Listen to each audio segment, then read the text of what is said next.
பேரன்பு கொண்ட சொந்தங்கள் யாவருக்கும் வணக்கம். நானும் பாலாவும் காரைக்குடி வரைக்கும் பைக்கில் போயிட்டுருக்கும்போது நிறைய கேள்விகளை வழக்கமாகவே பாலா கேள்வி கேட்டுக்கிட்டே வருவோம், அப்படி பதில் சொல்லிக்கிட்டே போவோம். ஸோ அன்னைக்கு ஒரு கேள்வி கேட்டார், ஒரு முக்கியமான கேள்வி. என்னென்னா, இப்போ அன்னை நமக்கு ஏதாவது ஒரு தேவை அரசுக்கு நம்ம கோரிக்கை வைக்கிறோம், அந்த தேவை மறுக்கப்படும் போது தனி அமைப்பாகிய நீதிமன்றத்துக்கு அந்த தகவலை நம்ம வழக்காக பதிவு பண்ணுறது வேறு. பட் ஆனால் கடிதம் மூலம் இந்த மாதிரி இங்கே நடக்குது அப்படின்னு சொல்லி தெரியப்படுத்த முடியுமா? அதற்கான ஆப்ஷன் இருக்கா? அதற்கான சட்ட நடைமுறை இருக்கா அப்படின்னு சொல்லி கேட்டார். பொதுமக்கள் தன்னுடைய பிரச்சனைகளை நீதிமன்றத்துக்கு கடிதம் மூலம் தெரிவிக்க முடியுமா? அப்படி தெரிவித்தா அவங்க தாமாக முன் வழக்கை பதிந்து அந்த பிரச்சனையை தீர்த்து கொடுப்பாங்களா? இதற்கு நீதிமன்றத்திற்கு அதிகாரம் இருக்கா அப்படின்னு ஒரு கேள்வி வச்சார். இதை பற்றி தான் இன்றைக்கி நம்ம இந்த வீடியோவில் முழுசாக பார்க்க போகிறோம். பாலாட்ட என்ன பேசணுமோ அதைத்தான் உங்கள்கிட்ட நான் பேச போகிறேன். சட்டம் சார்ந்த விஷயங்களை நம்ம நிறைய தெரிந்து கொள்ள வேண்டியது அவசியமாக இருக்குது. தொடர்ந்து நம்ம சேனலை ஃபாலோ பண்ணுங்கள். இன்றைக்கி தான் புதுசாக பார்க்குறீங்க அப்படின்னா மறக்காமல் சப்ஸ்கிரைப் பண்ணி சப்போர்ட் பண்ணுங்கள். பெல் ஐக்கானை கிளிக் பண்ணி வச்சுக்கோங்க. அப்போ தான் நோட்டிஃபிகேஷனில் தகவல் சேரும். சரி, வாங்க வீடியோக்குள்ளே போகலாம்.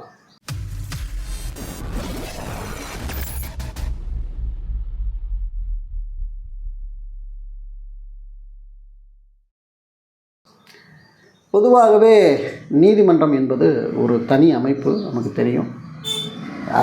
அரசுக்கிட்டேருந்து ஒன்று மறுக்கப்படும் போது நாம் அங்கே போய் நம்ம வழக்கு பதிவு பண்ணி அங்கேருந்து ஆர்டரை வாங்கி நம்ம அரசையே செய்ய வைக்க முடியும். ஸோ அப்படிப்பட்ட ஒரு வலிமையான அதிகாரம் பெற்றது தான் நீதிமன்றம்.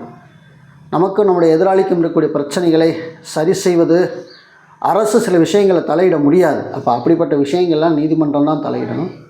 ஒரு குற்றவாளியை கைது பண்ணி காவல் நிலையத்தில் தண்டனை கொடுக்க முடியாது. தண்டனை கொடுக்கக்கூடிய இடமே நீதிமன்றம் தான். இப்படி நிறைய காரியங்களுக்கு நீதிமன்றத்தை நாம் தினந்தோறும் அணுகக்கூடிய மக்களாகத்தான் இருக்கின்றோம். ஆனால் நம்முடைய தனிப்பட்ட தேவைக்காக நீதிமன்றத்தில் வழக்கு போடுவது ஒரு பக்கம் இருந்தாலும் கடிதம் மூலம் தகவலை தெரிவிக்க முடியுமா என்ற கேள்விக்கு தான் இன்றைக்கி நம்ம பதில் பார்க்க போகிறோம். அதிகாரம் நீதிமன்றத்துக்கென்று இருக்குது. உச்ச நீதிமன்றத்திற்கும் உயர்நீதிமன்றத்திற்கும் ஒரு அதிகாரத்தை இந்திய அரசியலமைப்பு சட்டம் கொடுத்துருக்கிறது. தி கான்ஸ்டியூஷன் ஆஃப் இந்தியா அதற்கான ரைட்ஸை உயர்நீதிமன்றத்திற்கும் உச்சநீதிமன்றத்திற்கும் கொடுத்துருக்கிறது. பிரிவு 32 படி உச்சநீதிமன்றம் அந்த அதிகாரத்தை பெற்றிருக்கிறது.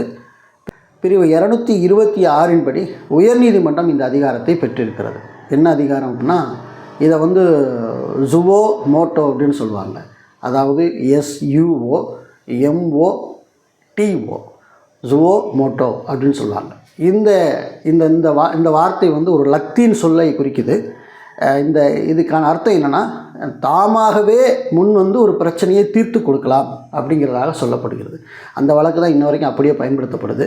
அதன் அடிப்படையில் உயர்நீதிமன்றமோ உச்சநீதிமன்றமோ ஒரு வழக்கில் தாமாகவே முன் அந்த வழக்கை எடுத்து என்ன செய்கிறாங்க அப்படின்னா, அதை சரி பண்ணி கொடுக்குறாங்க, மக்களுக்கான தீர்வை பண்ணி கொடுக்குறாங்க. குறிப்பாக பார்த்திங்கன்னா, இப்போ அமைச்சர் பொன்முடி அவங்க மேலே சொத்து குவிப்பு வழக்கு இருந்துச்சு. இந்த சொத்து குவிப்பு வழக்குன்னு சொன்னதுக்கப்புறம் உயர்நீதிமன்றமே தாமாக அதை முன்னெடுத்து அந்த வழக்கை பதிவு பண்ணி அந்த வழக்கை விசாரித்தாங்க. அதை நீங்கள்லாம் பார்த்துருப்பீங்க. நிறைய வழக்குகளை நம்ம மேற்கோள் காட்ட முடியும். இப்போ நம்மளுடைய பிரச்சனையை நீதிமன்றத்துக்கு கடிதம் மூலம் எழுத முடியுமா அப்படின்னு கேட்டால், தனிப்பட்ட பிரச்சனைகளை நீதிமன்றத்துக்கு கொண்டு போகிறது என்பது நீங்கள் வழக்கு மூலம் தான் கொண்டு போகணும். பட் ஆனால் அதை கடிதம் மூலம் நீங்கள் தெரிவிக்கிறது கூடாதுன்னு சொல்ல, தெரிவித்தால் அதற்கான நடைமுறை எடுப்பாங்களாங்கிறது கேள்விக்குறி. எனக்கும் என் பங்காளிக்கும் ஒரு சொத்து பிரச்சனை இருக்குது, அரை அடி நில பிரச்சனை. நானும் பல நாளாக போராடுறேன். அதை என் பங்காளி எனக்கு சரி பண்ணி கொடுக்க மாட்டுறாரு. நானும் அரசாங்கத்திட்ட போய் இந்த மாதிரி இந்த சரி பண்ணி கொடுங்க அப்படின்னு சொல்லி நான் அரசாங்கத்திட்டையும் பெட்டிஷன் வச்சேன். பட் ஆனால் அவங்களும் அதை கண்டித்து எனக்கு அதை வாங்கி தரலை. இப்போ நான் லெட்டர் எழுதலாமா? அது முடியாது. அதை நீங்கள் மனசில் வச்சுக்கிறீங்க. இதெல்லாம் உங்களுடைய தனிப்பட்ட பிரச்சனைகள். அப்போ எதுக்கு நீதிமன்றத்தை நாம் கடிதம் மூலம் தெரிவிக்கலாம் அப்படின்னா, உங்கள் ஊரில் ஒரு சாலை பிரச்சனையை நீண்ட நாளாக நீங்கள் போராடிக்கிட்டு இருக்கிறீங்க. அது ஒரு 500 பேருக்கு அல்லது 1000 பேருக்கு பயன்படக்கூடிய ஒரு சாலையாக இருக்குது. நீண்ட நாளாக அரசுக்கிட்ட நீங்கள் கோரிக்கை வச்சுட்டே இருக்கிறீங்க. அது சரியான ஒரு நடைமுறையில் இல்லை. இப்போ நீங்கள் உங்களுடைய கருத்தை நீதிமன்றத்துக்கு தெரிவிக்கலாம். இத்தனை மக்கள் நாங்கள் பாதிக்கப்படுறோம். ஆகவே நான் வழக்கு போடுவதற்கு எங்களுக்கு அந்த அளவுக்கு நாலேஜ் இல்லை.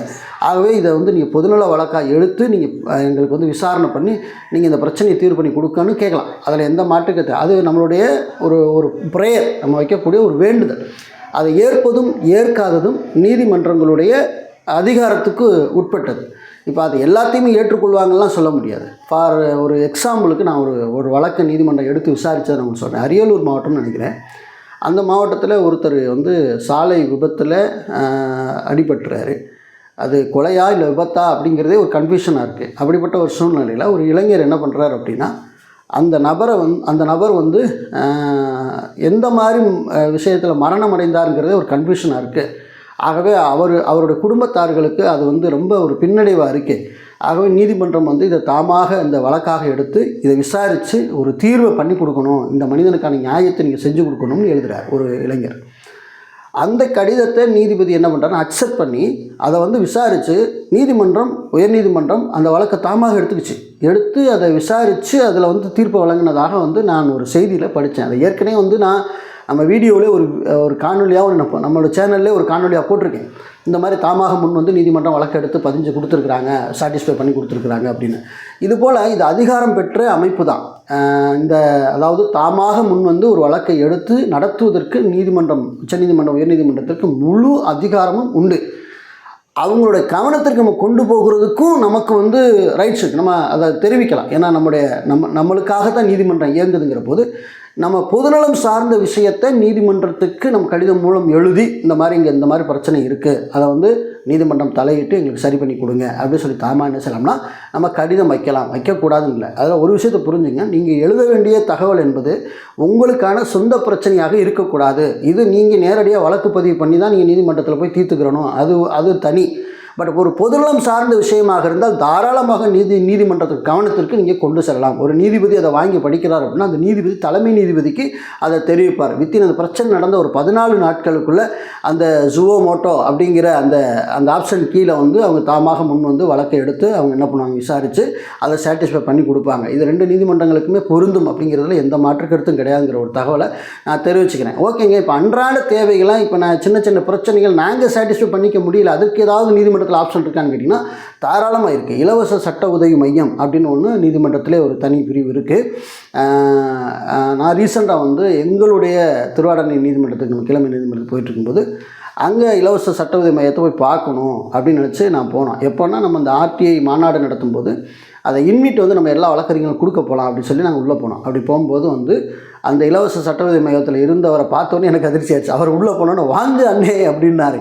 எனக்கு யார் அப்படின்னு பார்த்தா அவர் அது வரைக்கும் நாங்கள் வந்து ஃபோனில் மட்டும்தான் வந்து தொடர்பு இருந்துச்சு. நேரில் அன்றைக்கி தான் முத பார்க்குறேன். என்ன நீங்கள் இங்கே இருக்கிறீங்க அப்படின்னு கேட்டால் நான் தானே இலவச சட்ட உதவி மையத்தில் வந்து இருக்கேன் அப்படின்னு சொல்லும்போது நிறைய விஷயங்களை நாங்கள் ஷேர் பண்ணிக்கிட்டோம். அப்போ அண்ணன் என்ன சொன்னாங்கன்னா, நிறைய பேர் தேடி வர்றாங்க, என்னால் எவ்வளோ கைட் பண்ண முடியுமோ ஒரு அரசு வழக்கறிஞர்கிட்ட ஒரு அற்புதமான தகவலை கொண்டு போய் சேர்க்க முடியுமோ, ஏழ்மையில் வறுமையில் இருக்கக்கூடிய நபர்களை நாங்கள் கண்டுபிடித்தா அந்த நபர்களுக்கான ஒரு சாட்டிஸ்ஃபையான விஷயத்தை நம்ம கவர்மெண்ட் வழக்கறிஞர்கிட்ட கொண்டு சென்று அதை வழக்காக பதிவு பண்ணி அவங்களுக்கு இலவசமாகவே நாங்கள் பண்ணி கொடுக்குறோம் அப்படிங்கிற விஷயத்த சொன்னாங்க. உண்மையாலுமே இலவச சட்ட உதவி மையம் ஒவ்வொரு நீதிமன்றத்திலும் இருக்குது. அதை நீங்கள் தொடர்பு கொண்டு தாராளமாக உங்களுக்கான ஒரு கைட்னஸை உங்களுக்கான ஒரு வழக்கு பதிவு பண்ணி கொடுப்பதற்கு நீங்கள் தாராளமாக அணுகலாம். இது பொதுமக்கள் வந்து நீங்கள் இந்த நீதிமன்றங்களெல்லாம் நீங்கள் போய் பார்க்கணும். அதே மாதிரி காவல்துறை அலுவலகம் பக்கமே போகாமல் இருக்கக்கூடிய உறவுகள்லாம் அந்த காவல்துறை பற்றி தவறான நிறைய விஷயங்கள் வந்து நினைக்கிறது, அந்த இடத்துக்கே போகிறதில்ல. ஆனால் அங்கே அப்படி நடக்கும் இப்படி நடக்கும் கட்டணும். நீங்கள் உள்ளே போய் பார்த்தா தான் தெரியும். அங்கே எல்லாருமே நம்மளுக்குள்ள அவங்களும் வேலை செய்கிற ஒரு மனிதர்கள் தான். அதனால் வந்து தாராளமாக அரசு அலுவலகங்கள் போகணும், இந்த மாதிரி காவல்துறை அலுவலகங்களுக்கும் ஒரு தடவை போயிட்டு வரணும்.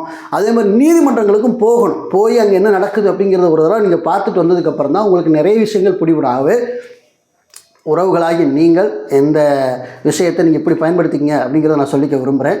எல்லாவற்றுக்குமே ஒரு முயற்சி தாங்க வெற்றியை கொண்டு வரும். நான் இன்னமும் சொல்கிறேன். நீங்கள் அதனால் வந்து உங்கள் ஊருக்கான ஒரு அடிப்படை தேவைகள் தேவை என்றால் நீதிமன்றத்திற்கு அந்த தகவலை தெரிவிக்கலாம். அதில் எந்த மாற்றுக்கருத்தும் கிடையாது. உயர்நீதிமன்றத்திற்கு நீங்கள் அந்த வெப்சைட் வந்து பார்த்திங்கன்னா நீங்கள் கூகுளில் போய் தேர்னால உயர்நீதிமன்ற அட்ரஸ் கிடைக்கும். நீங்கள் அதுக்கு தகவலை தெரிவிக்கலாம். நீங்கள் வந்து அடிப்படை கடமைகளை உங்கள் ஊருக்கு அல்லது உங்கள் ஏரியாவுக்கு உங்கள் வட்டத்துக்கு நீங்கள் பெற்றுக் கொடுக்கணும் அப்படின்னு நினச்சிங்கன்னா நீண்ட நாள் கோரிக்கைகள் அது யாருடைய கவனத்திலையுமே அது படலை அப்படிங்கிற விஷயத்தை நீதிமன்றத்தை கவனிக்க சொல்லலாம். அதில் எந்த விதமான தவறும் இல்லை. இன்னொரு விஷயம், உங்களோட சொந்த பிரச்சனைகளுக்கு நீங்கள் இப்படி நீதிபதி கடிதம் எழுதிட்டு இருக்கக்கூடாது. அதை வந்து சாட்டிஸ்ஃபை கிடையாது, அது வந்து சரியானதும் இல்லை எனக்கு தெரிஞ்சு. ஸோ ஆகவே அதை நீங்கள் வழக்காக பதிவு பண்ணி என்ன செய்யலாம், முறைப்படி கவர்மெண்ட்டுக்கு தெரியப்படுத்தி நீங்கள் முறைப்படி அந்த அலுவலர்களுக்கு நீங்கள் அதை வந்து ப்ரேயராக வைக்கலாம். அவங்க செஞ்சு கொடுக்கும்போது, அதெல்லாம் செஞ்சு கொடுக்காமல் இருக்கும்போது அதெல்லாம் ஒன் பை ஒன்னாக சேர்த்து அதுக்கப்புறம் வந்து நீங்கள் ஸ்டார்டிங் பேஸ் மட்டத்துலேருந்து வந்து நீங்கள் என்ன செய்யலாம்னா, நீங்கள் அப்படியே ஸ்டெப்பாக போகலாம். இங்கே பேஸ் மட்டத்துலேயே நீங்கள் வந்து அதை வழக்க பதிவு பண்ணணும். அதில் அவங்களுக்கு சாட்டிஸ்ஃபை அன்சாட்டிஸ்ஃபை கிடைக்கும்போது அடுத்தடுத்த அப்பீலுக்கு நீங்கள் என்ன செய்யணும், அடுத்தடுத்த நகர்வுக்கு நீங்கள் போகணும். அப்படி தான் நீங்கள் செய்ய பழகிக்கணுமே தவிர, மற்றபடி வந்து நீதிமன்றத்தை அணுக முடியாது என்று சொல்லுவதெல்லாம் தவறானது, அது வதந்தியும் கூட. ஆகவே நம்முடைய தேவைகளுக்கு, பொதுநலம் சார்ந்த விஷயங்களுக்கு நாம் நீதிமன்றங்களை அணுகலாம். இந்த விவரம் வந்து நான் படித்து அறிந்து கற்று தெரிந்த தகவல்களை பகிர்ந்திருக்கிறேன். ஒருவேளை இந்த வீடியோ வந்து வழக்கறிஞர்கள் பார்க்கலாம், நீ என்னப்பா சட்டம் படிச்சிருக்கியா, உனக்கு தெரியுமா அப்படின்லாம் நினைக்கலாம். ஒருவேளை நான் இதை தவறாக பேசிட்டேன், இல்லை இதில் வந்து நான் சட்டப்பிரிவை தப்பாக சொல்லிட்டேன் அப்படின்னு நினைப்பீங்க. அப்படின்னா நானும் கற்றுக்குட்டி தான். கமெண்டில் வந்து சொல்லும் பட்சத்தில் நானும் என்னை சரி செய்து கொள்கிறேன் என்ற தகவலையும் இந்த வீடியோவில் தெரிவித்துக் கொள்கிறேன். மீண்டும் நல்ல தகவலோடு வேறொரு சந்திக்கிறேன். நன்றி.